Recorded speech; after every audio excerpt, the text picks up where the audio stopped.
Hey guys, listen up. This is the SEC Insider Hit, powered by Miss Kelly Furniture, Mississippi's number one sleep store.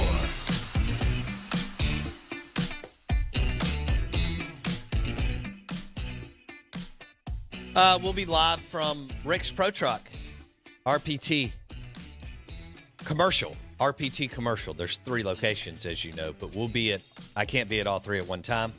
So we will be at RPT Commercial tomorrow in Pearl, Highway 80, right across from Miskelly Furniture. Obviously, you have Rick's Pro Truck in Flowood, and then Rick's Pro Truck RPT in Gluckstadt. But we'll be at RPT Commercial in Pearl tomorrow, and some good giveaways there. This is ESPN 105.9 The Zone, home of MRA football, Mississippi State football, New Orleans Saints football, all on The Zone. 105.9 ESPN, streaming live on thezone1059.com and the Out of Bounds radio app. You can watch the show right now on YouTube. Search Out of Bounds Sports. YouTube, search Out of Bounds Sports. You want to go ahead and lock in because we'll be spinning the prize wheel at 9:30, and the only way to win is to be watching the webcast and comment.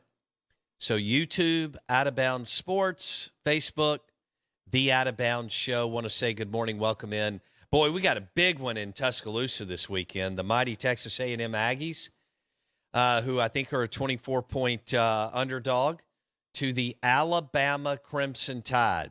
And Sliced Bread is not having a good year after losing to App State and Mississippi State. And so now they get some of the Crimson Tide and Alabama. We'll see if we'll have, what's going on with the quarterback position, both in Tuscaloosa and in College Station. Could it be, Haynes King and Milroe? It's really despicable. It is. And we've got some other quarterback discussion around Arkansas if KJ Jefferson's going to play, concussed, what happened there. But we want to welcome in our friend Ryan Fowler, Roll Tide Insider, 109 The Game, T-Town, Tuscaloosa, afternoon drive. This man does 9 hours of sports talk radio a day, doesn't even think twice about it. He joins us on the Yuengling Lager guest line. Ryan Fowler, good morning, buddy. And president of the Jimbo Fisher fan club. You got to put that in there now. Are you really? Host of the game. Sure I am. Absolutely. Yes. Yeah, I've been a big fan in a long time. Yeah, and I kind of found it offensive what you posted on Facebook on Sunday. So, I'm sure he got upset too, and he may call a press conference if he finds out we're talking about him. So, have you ever went back? I know it was in May, but have you went back and just went back to the silliness of that press conference and go back and it sounds like a loose cannon. The things that he said in that, 10, 15 minutes, wow. Sometimes you write a check with your mouth that your butt's not going to be able to cash. And something tells me with the way that Saban was fired up on Monday, the press conference, this game's important to him. Really? Yeah, he had 3 rants in a 12-minute press conference. 3 rants. I love it. I love that guy. So go to your sponsor, Golden Moon, Silver Star, lay the money. Bama minus the points. It's 24 right now. Good gravy, that's a lot of points. Opened at 20. I Opened at know. 20. I know. And it just boom. So Vegas knows something. Yeah. Ryan Fowler, Roll Tide Insider on the Yuengling Lager guest line. What about what's going on with Bryce Young? What do you think? What are you hearing? What's your gut? They have got it tight. Normally you get a little bit of information out of there. I know he didn't do a lot Monday. Did some handoffs, ran the offense without throwing on Monday. I have not heard anything following the Tuesday practice, which I thought was key. When I hear the Monday, I was like, okay, well that's what I expect. I didn't expect anything any different on Monday. Today is going to be a big day. Nick Saban talks at 11 o'clock, so he'll be asked that question. We'll see if he can give an update. But also today on practice, the way they do it, they do run install plays on Tuesday. And then on Wednesday, it's all pass. So they install every pass play they plan to run, and then they tie it all together on Thursday is the way they do. I mean, that may be typical at other places, but so Wednesday's a big day for Bryce Young. I think you'll probably know something coming out of this press conference. And Nick Saban also talks following practice tonight. So at 6 o'clock he'll be talking. So this will be very key. When Nick Saban said that he's done it before, that kind of gave me an indication that he would probably play. But who knows how that shoulder will respond. Let me ask you this: do you need him? Why? Well, okay, there you go. Why would you play him if you're going to win the game either way, and the whole goal is to get to the – I mean, Bama's goal here in this state, the goal is to try to go to a New Year's Six Bowl or a really cool Florida Bowl. It just is what it is. At Bama, it's college football playoff or bust. So knowing that he's not a big guy, knowing that he's going to take some more shots this year, why would you play him, Ryan, knowing that you're going to win without him? Well, and not that a Heisman Trophy is a goal, but if you take him out, how does that hurt his Heisman Trophy chances? I mean, he's already missed 3 quarters or 2.5 against a team that he was going to put up massive numbers against. So you know what I'd say to that? Who cares? Yeah, right. No. But, I mean, to be able to go back-to-back, I mean, Nick Saban's looking for all these little statistical things. So, but you definitely look at it. Now think about it from Jimbo Fisher's perspective. He probably wants Bryce Young to play because look at the optics. When you go back, and let's say that Alabama pounds them the way that we think he'll pound them. Let's say it's 42-14 or 42-10. And he has to go back to College Station and has to look at all those millionaires and billionaires or whoever, they've got all the cash, and he has to say, we got pounded by a backup quarterback. That wouldn't be good. And I think that you can run on this team. Defensively, have you looked at some of the stats around Texas A&M? I know you guys had a chance to see them last week, but offensively, like, they're 105 in total offense, like 102 in pass offense, 97th in rushing offense, 108 in scoring offense. And then when you look at the defensive side of the football, they're not much better. I think it's like 57th in total defense. Rushing defense, they're like 97th in the country. So there's a lot of money to be made against the Aggies. All right. So it's minus 24 on Caesars. We're visiting with Ryan Fowler, 109 the game, Tuscaloosa. He joins us on the Yuengling Lager guest line. Revenge game for Nick Saban after they lost last year. Mississippi State just beat him by 3 touchdowns, so takes a little of the sizzle out of this thing. And then they lost to App State a few weeks ago. Well, and just think what you guys did. Mississippi State, by beating Texas A&M, probably cost us an ESPN College Game Day experience, right?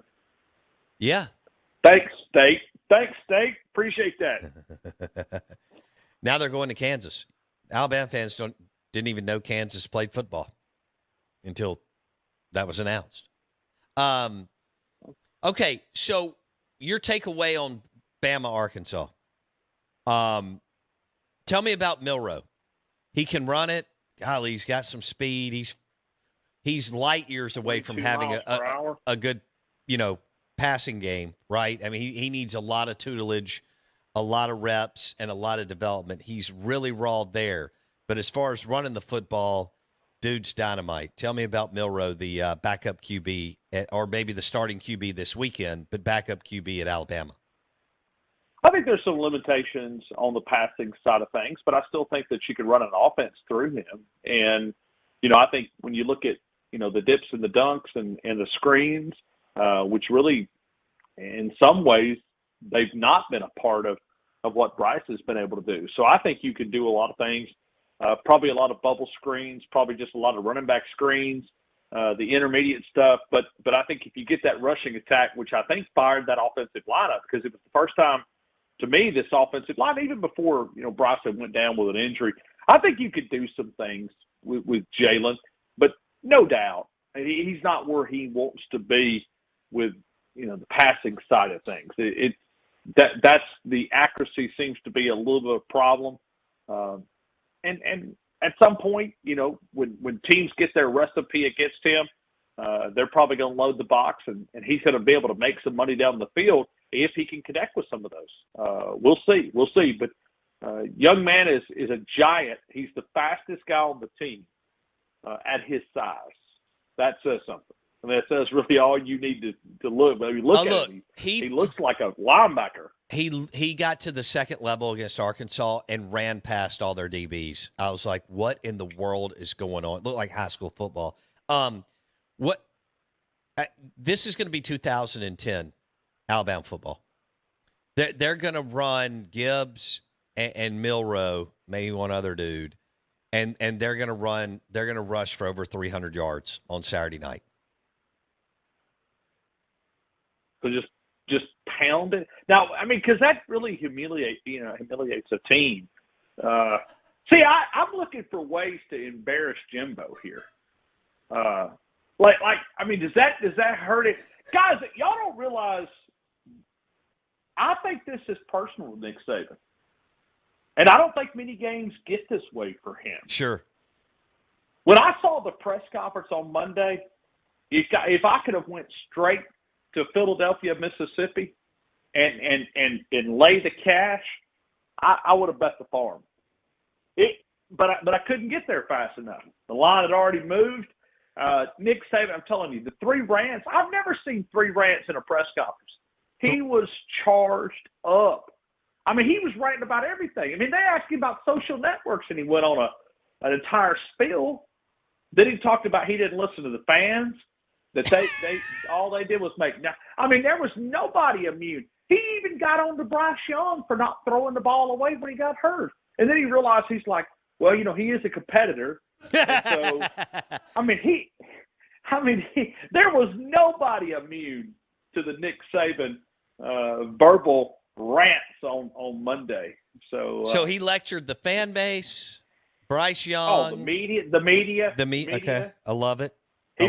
He doesn't listen. He don't listen to us, but he quoted something that was said in the paper, like in the first part of the press conference. I love it. That reminds me of when I read the Dean Smith book. And then they figured. I don't listen to y'all. But I'd like to know the person who gives him, because you're right. He's obviously reading something off whatever y'all doing. Linda, which is his professional assistant. So okay. Yeah, I bet she has things printed off, and because if you need to contact Nick Saban, that's the method. Which I don't have a reason to, but I'm just saying as a booster, somebody you're trying to get something to, or message or whatever. That's who you go through, and so I would imagine she probably prints a few of these things off, and But I tell you what I would do if I was her this week.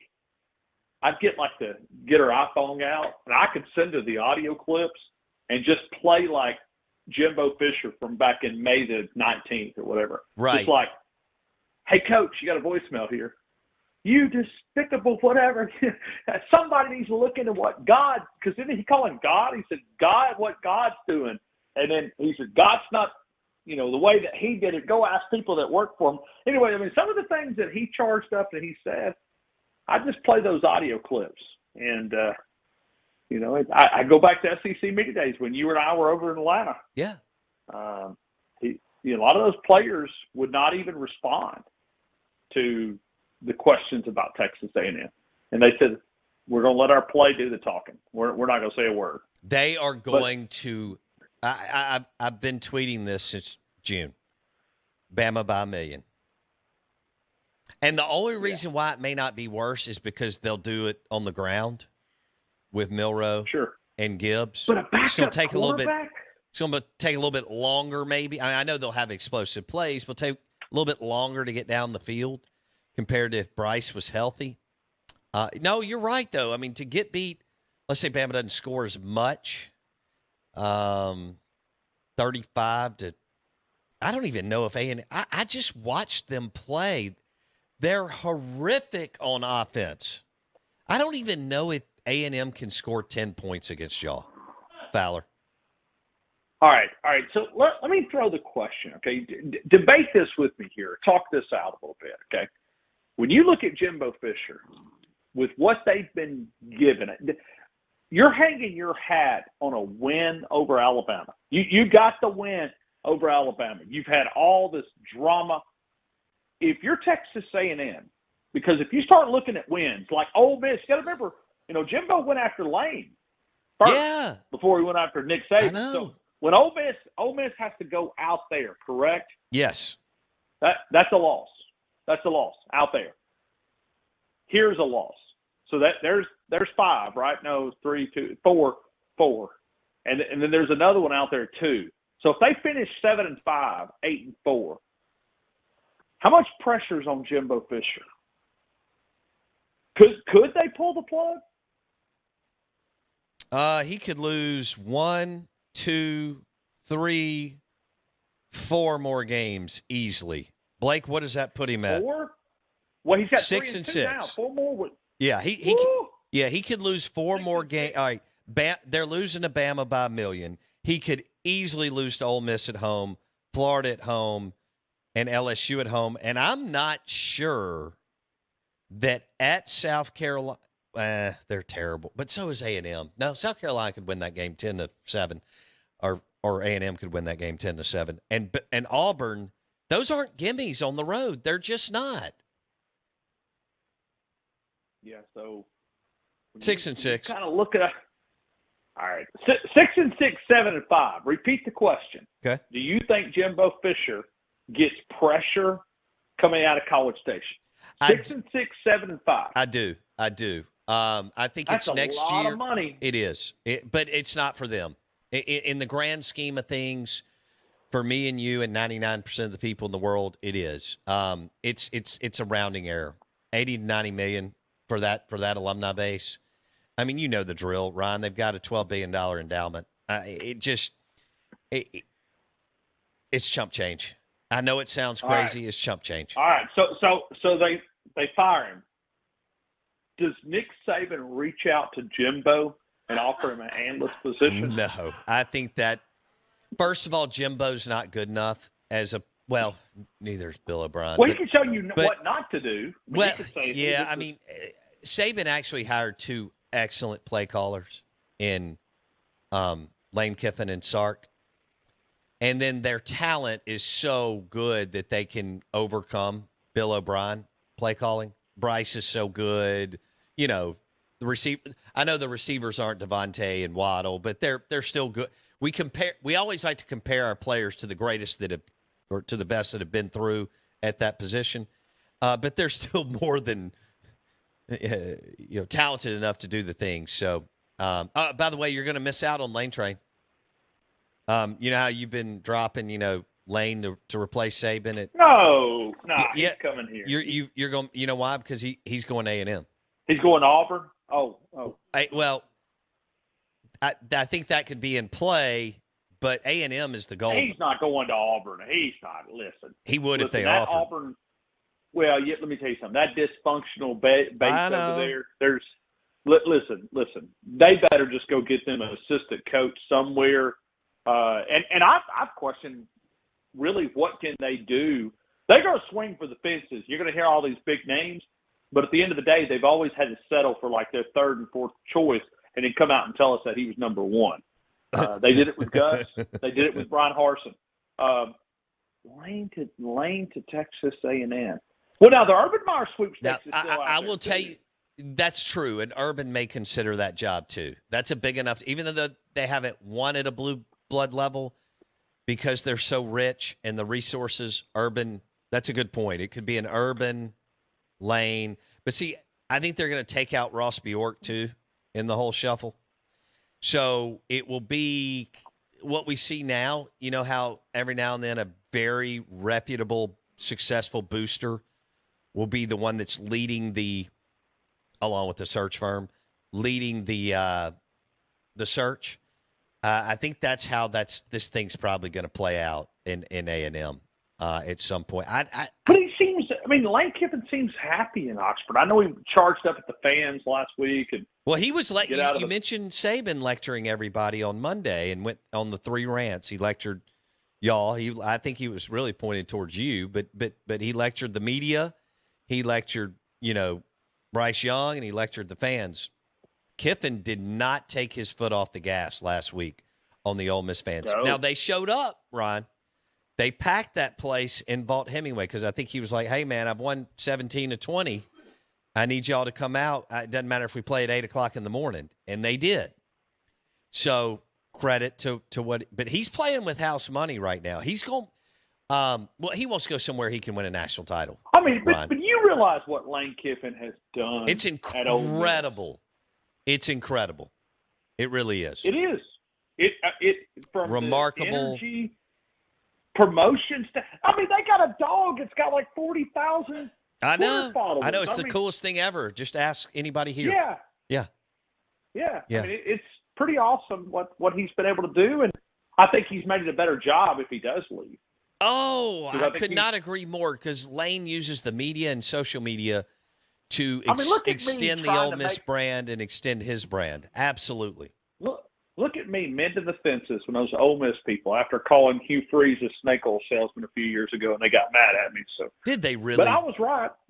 Don't you remember? It was on your show. I know. And then Hugh Freeze went to that Memphis Booster Club, and someone asked him about it. Said, did you hear somebody call you a snake oil salesman? And it was on your show that I said it. And so, anyway. So, and now Hugh Freeze may be in Auburn. I mean, him and I may be sharing the same state. Well, what if Lane goes to Auburn? He's not going to. I'm telling you, he knows too much about it. It's a bad job. People see that it's a job. But Lane believes coaches that are good at and Lane's good plus, maybe trending great. He's still young. But what coaches believe? But here's the deal, Ryan. That's not. The jobs that are open, Wisconsin, Arizona State, Nebraska, and Colorado, I mean, like your crew scoffs at those. But people who believe in themselves and believe that they know how to do it, believe that they can make that an even better job, okay? And those jobs aren't Auburn, right? Lane looks at it and says they've won a national championship and played for another one, even with all their dysfunction. That's the way that a Kiffin or John Smith, who's an excellent coach, looks at it. But see, going back. But you're too close here. It seems. Go ahead. It seems like he's happy. He's got his kids. He's got the house. He's got the dog. I mean, judging from outside, this is like the best Lane Kiffin's been in 20 years. Oh, there's no question right? He's happy, and professionally he's in a good spot, and personally, and he's grown up. Man, if I'm his agent, I say, listen, sit right here at Oxford until that job in Tuscaloosa opens up. Just be happy. Be happy. Be content. But people that are ambitious and wired like that aren't content. He'll be at, I don't know, A&M somewhere. But he's not waiting out 6 years of Nick Saban. All right, love you, buddy. See you, dude. Ryan Fowler, 109 The Game, Tuscaloosa on the Yuengling Lager guest line. Enjoy a Yuengling Lager and a Bulldog Burger today. Bulldog Burger, Lake Harbor in Ridgeland.